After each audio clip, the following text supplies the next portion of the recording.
ایک دانے سے 7 سکے پیدا کروں گا اور ہر سکے میں 100 دانا رکھوں گا۔ یہ رب کی ذات میں بھروسے کا مقام ہے۔ اور میں تو ایک دانہ میرے بھروسے پہ ڈال، میں تجھے 100 دانے عطا کروں گا۔ یہ قرآن فرماتا تو مجھ پہ بھروسہ کر کے دیکھ تو صحیح، پھر دیکھنا میں کیا شہیدہ کے دروازے تجھ پہ کھولتا ہوں۔ یہ انسان جو کھیتی باڑی کرنے والے نا، ان کا رب پہ بھروسہ ہی تو ہے کہ زمین بنا کر جا کے بیج ڈال آئے، تو اب انسان نے تھوڑا اس کو اگا دینا ہے۔ یہ تو ڈال کر محنت کر کے ڈالا گیا ہے، وہ جس نے اگانا ہے نا، اللہ تعالیٰ فرمایا انتم تزرعونہ ام نحن الزارعون، فرمایا یہ کھیتی تم اگاتے ہو، فرمایا تم نہیں ہم اگاتے ہیں۔ ام نحن الزارعون، فرمایا یہ تمہارا کمال کوئی نہیں ہے، تمہارا کمال اتنا ہے۔ ہم کہتے ہیں بھائی میری زمین بڑی اچھی تھی، ہم نے اس دفعہ نا بیج بڑا مہنگا خریدا ہے، اس دفعہ میں نے کھاد بڑی ڈالی ہے، اس دفعہ میں نے پانی بڑا لگایا، اس لیے میری فصل ہوئی ہے۔ اور میں تیرے پانی سے تیرے کھاد سے نہیں ہوئی ہے، رب کے فضل سے ہوئی ہے۔ اس بات کو بندہ سمجھے۔ ہم کہتے ہیں میری کھاد سے اتنی فصل ہو گئی ہے، ہاں جی، ہم کہتے ہیں میرے پانی سے اتنی فصل ہو گئی ہے، ہم کہتے ہیں میں نے محنت بڑی کی، میرے محنت سے بڑی فصل ہو گئی۔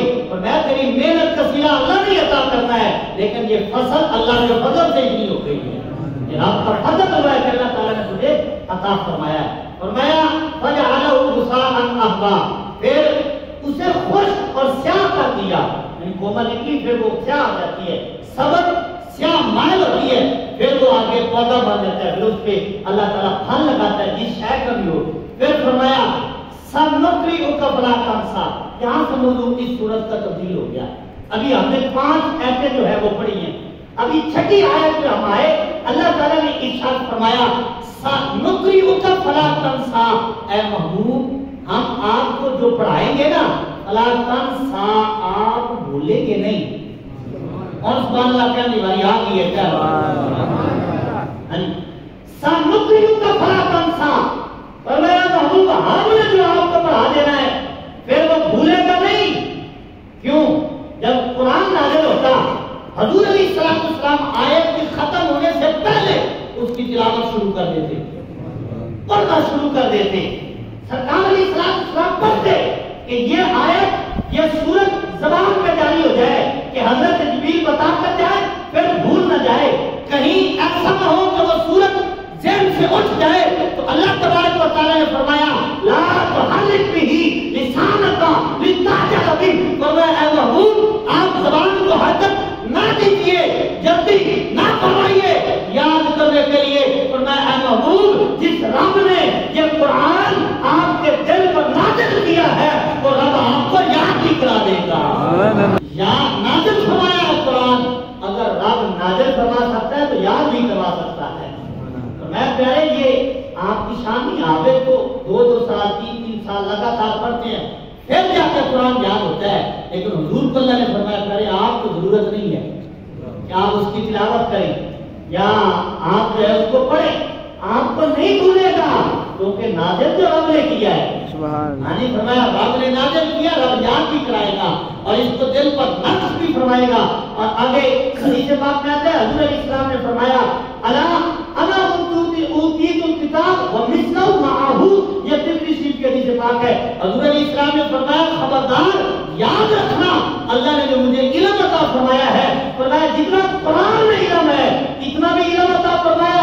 اب قرآن میں کتنا علم ہے؟ فرمایا تبیانا لکل شیء ولا ربط ولا یابس الا فی کتاب مبین، فرمایا کوئی خشک اور تر شے نہیں ہے جس کا ذکر قرآن میں نہ ہو۔ تبیانا لکل شیء، فرمایا ہر شے کا بیان اللہ نے قرآن میں بیان فرمایا ہے۔ اور الرحمن علم القرآن، قرآن اللہ نے محبوب کے سینے میں نازل فرمایا ہے۔ اور حضور خود فرماتے ہیں الا انا واوتیت الکتاب ومثلہ معہ او کما قال، حضور نے فرمایا یہ یاد رکھنا جتنا علم قرآن میں ہے، اب قرآن کتنا علم اس کا تو اندازہ ہی کوئی نہیں ہے، ہاں جی، تبیان لکل شیء، ہر شے کا بیان قرآن میں ہے۔ اور حضور فرماتے ہیں جتنا علم اللہ تعالیٰ نے قرآن میں بیان فرمایا ہے اتنا اسی کے مثل اللہ نے مجھے اور بھی علم عطا فرمایا ہے۔ قرآن جتنا علیحدہ، قرآن کا علم اور اس کے علاوہ بھی حضور حضور نے فرمایا اللہ نے مجھے اتنا علم عطا فرمایا ہے جتنا قرآن میں علم ہے. جب قرآن کے علم کا اندازہ کوئی نہیں ہو سکتا تو پھر حضور کے علم کا اندازہ کون کرے گا؟ دیکھتے وقت قرآن نے بول سارے پر تیری شان دیا نہیں کوئی حضور لکھا کرے تیری شان کا مقابلہ دے رہا. آج کل انہوں اصلی چور لکھا کوئی نور رکھے کوئی بشر رکھے کہندا اے ہو دن رات چور لکھا پر اللہ والے نے گل مکا چھڈی تسا اور لکھا اساں اور لکھا. یہ حضور کی شان ہے. حضرت حذیفہ رضی اللہ تعالیٰ عنہ کہتے ہیں میں نے اپنی امی جان سے کہا اپنی ماں سے کہا امی اجازت دو میں حضور کے پیچھے نماز پڑھوں تیرے لیے دعا کرواؤں. تو ماں نے کہا بیٹا اور کیا چاہیے کہ حضور دعا کر رہے ہیں. سبحان اللہ حضور دعا کرے اور کیا چاہیے. آجی تو ماں سے حضرت حذیفہ اجازت لے کر چلے مسجد نبی میں پہنچے حضور کے پیچھے مغرب کی نماز ادا کی صحابہ کرام بیٹھ گئے. حضرت حذیفہ کہتے ہیں میں بھی بیٹھ گیا لیکن میری ہمت نہ ہوئی کہ سوال کر سکوں میری ہمت نہ ہوئی. تو کہتے ہیں صحابہ کرام حضور سے گفتگو کرتے رہے میں حضور کی زیارت کرتا رہا حضور کی باتیں سنتا رہا. عشاء کا وقت ہو گیا مؤذن نے اذان کہی اقامت ہوئی جماعت ہوئی میں نے نماز حضور کے پیچھے عشاء کی بھی ادا کی. پھر صحابہ کرام بیٹھ گئے پھر حضور سے کلام کرتے رہے حضور بھی تشریف فرما رہے. تو کہتے جب صحابہ کرام سارے چلے گئے حضور اپنے کاشانہ اقدس کو جا رہے تھے میں نے ایسے ہاتھ باندھے اور حضور کے پیچھے پیچھے چلنے لگ گیا. حضور کے پیچھے پیچھے چلنے لگ گیا. کہتے تھے رات اندھیری تھی مسجد نبی تھی اس وقت یہ اہتمام بھی نہیں ہوتے تھے. تو کہتے میں جب حضور کے پیچھے پیچھے چل رہا تھا حضور کا خانہ اقدس کے دروازے تک پہنچے جب پہنچے تو حضور رک گئے. حضور نے فرمایا انت حذیفہ سبحان اللہ. پوچھا نہیں کہ کون ہے پوچھا نہیں کہ کون آنے والا ہے. حضور نے منہ بھی پیچھے نہیں ہوگا حضور کے چہرہ مبارک کے خود بیان کرتے حضرت حذیفہ کہتے حضور نے چہرہ بھی پیچھے نہیں کیا پیچھے مڑ کے حضور نے دیکھا بھی نہیں وہی کھڑے ہو کر فرمایا آنے والے تو حذیفہ ہے آپ کی نام ہاں یا رسول اللہ میں حذیفہ حاضر ہوا ہوں. سرکار نے پوچھا نہیں فرمایا غفر اللہ لکا والی امی کا اے حذیفہ اللہ تیری بخشش کرے تیری ماں کی بخشش کرے. تو کیا مانگنے آیا ہے؟ سبحان اللہ سبحان اللہ. جہاں سے اجازت لی ہے ماں سے امی دعا کرواؤں گا. حضور نے پوچھا نہیں ہے تو دعا کروانے آیا ہے کیوں آیا ہے کیا کرنے آیا ہے پوچھا نہیں ہے. جدھر ہی گئے کرم کرتے گئے کسی نے مانگا نہ مانگا وہ جھولیاں بھرتے گئے وہ جھولیاں بھرتے گئے. تو حضور علیہ السلام نے فرمایا انت حذیفہ تو حذیفہ ہے آج کی ہاں فرمایا اللہ تیری بھی بخشش کرے تیری ماں کی بھی بخشش کرے. کیا مانگنے آیا تھا آج کی حضور جو مانگنا تھا وہ تو بن مانگے دے دیے اور کیا مانگنا ہے. فرمایا جو مانگنے آیا تو وہ تو بن مانگے ہی مل گیا ہے. آجی فرمایا حضور اور کیا مانگوں گا فرمایا جو مانگنا تھا وہ تو عطا کر دیا ہے. اللہ وقت یہ حضور علیہ السلام کی شان ہے کہ اللہ تبارک و تعالیٰ نے قرآن کا علم الم نشرح لک صدرک فرمایا محبوب ہم نے آپ کا سینہ کھول نہیں دیا ایسا کھولا کہ قرآن کا علم سینے پہ اترا اور قرآن جتنا علم اللہ نے اور بھی حضور کو عطا فرمایا ہے. یہ الم نشرح لک صدرک کا یہ جو وہ معنی نہیں جو عام زبان میں سمجھا جاتا ہے کہ سینہ کھولنا چار کرنا درجے حضور کا سینہ مبارک ظاہری حیات مبارک میں 4 بار ہوا ہے لیکن یہاں مراد یہ نہیں ہے. یہاں مراد ہے اللہ نے اتنا سینہ کھولا ہے کہ پورا قرآن سینے میں اترا ہے کہ جو قرآن اگر پہاڑوں میں اتارا جائے تو وہ ریزہ ہو جائے لیکن وہی قرآن کی سینے میں اترا ہے. میں ہم نے آپ کا سینہ کھول نہیں دیا کیسے کھولا کہ پورا قرآن کسی سینے پہ اترا. اور الرحمن علم القرآن فرمایا رحمان وہ ہے جس نے اپنے محبوب کو قرآن سکھایا ہے. سکھانے والا اللہ تعالیٰ کی ذات اور سیکھنے والے حضور کی ذات ہے. اور سکھایا جو قرآن ہے یہ رب ہی جانتا ہے کہ رب نے اپنے محبوب کو کتنا سارا علم عطا فرمایا ہے. اور پھر دوسری بات جب سکھانے والا خود خدا ہے اور سیکھنے والے خود حضور ہیں تو پھر علم میں کہاں کمی آئے گی کہ جب سارا قرآن اللہ نے حضور کے سینے میں اتارا اتارا ہے تو پھر علم میں کہاں کمی آئے گی؟ تو اللہ کے گرامی وقت بیت جائے گا اسی موضوع پر میں ایک بات آخر میں عرض کرنا چاہتا ہوں کہ اللہ تبارک و تعالیٰ نے فرمایا محبوب ہم نے جو آپ کو یاد کروایا ہے، جو ہم نے آپ کو پڑھایا ہے وہ آپ بھولیں گے نہیں، الا ما شاء اللہ، مطلب جتنا رب چاہے۔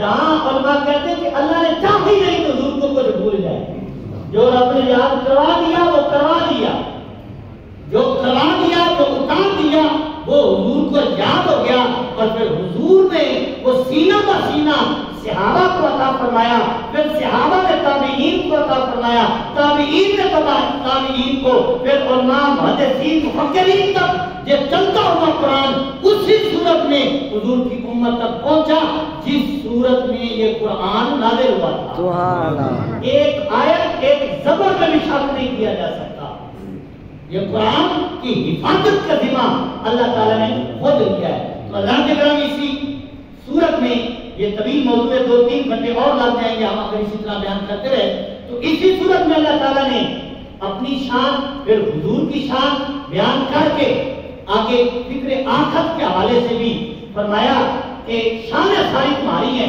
شان ساری حضور کی ہے، لیکن ثم لا يموت فیہا ولا یحیا، پھر ایک وقت ایسے میں بھی آؤ گے کہ جب نہ تمہیں موت آئے گی نہ تمہیں زندہ کیا جائے گا، یعنی دوستی دوزخ میں چلے جائیں گے، جنتی جنت میں چلے جائیں گے۔ دوستیوں کو ایک امید ہوگی کہ کبھی تو ہمیں یہاں سے نکالا جائے گا، جنتیوں میں جنت میں، جنتیوں کو ایک خوف ہوگا کہیں ہمیں یہاں سے نکلنے کا حکم نہ ہو۔ اللہ تعالیٰ حضرت یحییٰ علیہ السلام کو حکم عطا فرمائے گا، وہ ایک مہندے کی صورت میں موت کو لائیں گے اور آپ جنتیوں کو پکاریں گے، جہنمیوں کو پکاریں گے، جنتی ڈر جائیں گے کہیں نکلنے کا نہ حکم ہو جائے، جہنمی خوش ہو جائیں گے کہ کہیں کسی طرح ہمیں نکلنے کا جو حکم سنا دیا جائے، جنتی بھی باہر دیکھیں گے، جہنمی بھی باہر دیکھیں گے۔ حضرت یحییٰ علیہ السلام فرمائیں گے مہندے کی صورت میں موت کو لائیں گے اور کہیں گے لوگوں دیکھ لو یہ موت ہے، اور آپ اس کو ذبح کر دیں گے، اور پھر فرمائیں گے اب موت کو بھی موت آ گئی ہے، یعنی جب موت کو بھی موت آ گئی تو پھر نہ زندگی ہوگی نہ موت ہوگی، جو جہاں ہوگا وہ وہیں ہوگا۔ فرمایا والآخرۃ خیر و ابقیٰ بل تؤثرون الحیاۃ الدنیا، فرمایا تم دنیا کی زندگی کو ترجیح دیتے ہو، اللہ کی بارگاہ میں دنیا کو ترجیح حاصل نہیں ہے، آخرت کو حاصل ہے۔ دنیا کا مقام نہیں ہے، دنیا فانی ہے، آخرت بقا ہے، دنیا جانے والی ہے، آخرت ختم ہونے والی نہیں ہے، فرمایا تم دنیا کو ترجیح دیتے رہتے ہو لیکن اللہ کی بارگاہ میں آخرت کو ترجیح ہے۔ حضور علیہ السلام نے ارشاد فرمایا، بخاری شریف کی حدیث پاک ہے، غیر دان نبی نے ارشاد فرمایا واللہ ما اخاف ان تشرکوا بعدی، فرمایا مجھے کوئی خوف نہیں ہے، اللہ کی عزت کی قسم مجھے تم پہ کوئی خوف نہیں ہے کہ میرے بعد تم شرک کرو۔ حضور فرماتے میرے بعد میری امت مشرک نہیں ہوگی، اس بات پہ غور کرنے والا ہے، اور یہ بخاری شریف کی حدیث پاک ہے، سرکار فرماتے ہیں میری امت میرے بعد مشرک نہیں ہو سکتی۔ جب حضور فرما رہے ہیں میری امت مشرک نہیں ہو سکتی، یہ شرک نہیں کر سکتی، تو یہ ملا کیسے کہہ سکتا ہے کہ حضور کی امت مشرک ہو گئی ہے؟ حضور نے تسلی عطا فرمائی ہے، حضور نے قسم سے فرمایا ہے، اور میں اس کی ایک مثال عرض کرتا ہوتا ہوں کہ حضرت موسیٰ علیہ السلام کوہ طور پہ جب اگر ہوئے، وہاں 40 دن کا چلہ لگایا تو آگ ملی، تو پیچھے آدھی سے زیادہ امت جو ہے وہ مشرک ہو جاتی ہے، واپس آئے دیکھا امت جو ہے وہ بچڑے کی پوجا میں لگی ہوئی ہے، تو جلال فرمایا حضرت ہارون علیہ السلام پر بھی تو آدھی امت مشرک ہو گئی ہے۔ حضور فرماتے ہیں میری امت قیامت تک مشرک نہیں ہوگی۔ یہ بات غور کرنے والی ہے۔ حضرت موسیٰ علیہ السلام 40 دن کے لیے طور پہ جائیں، آدھی امت مشرک ہو جائے، حضور فرماتے ہیں میری ساری امت جو ہے وہ مشرک نہیں ہوگی۔ اس کی وجہ علماء فرماتے ہیں حضرت موسیٰ علیہ السلام جب طور پہ گئے انہوں نے امت سے نگاہ ڈالی، اللہ کے جلووں میں مستغرق ہو گئے، امت مشرک ہو گئی، تو حضور نے فرمایا قیامت تک کے لیے میں امت سے نگاہ ہٹاؤں گا نہیں، اور میری امت مجھے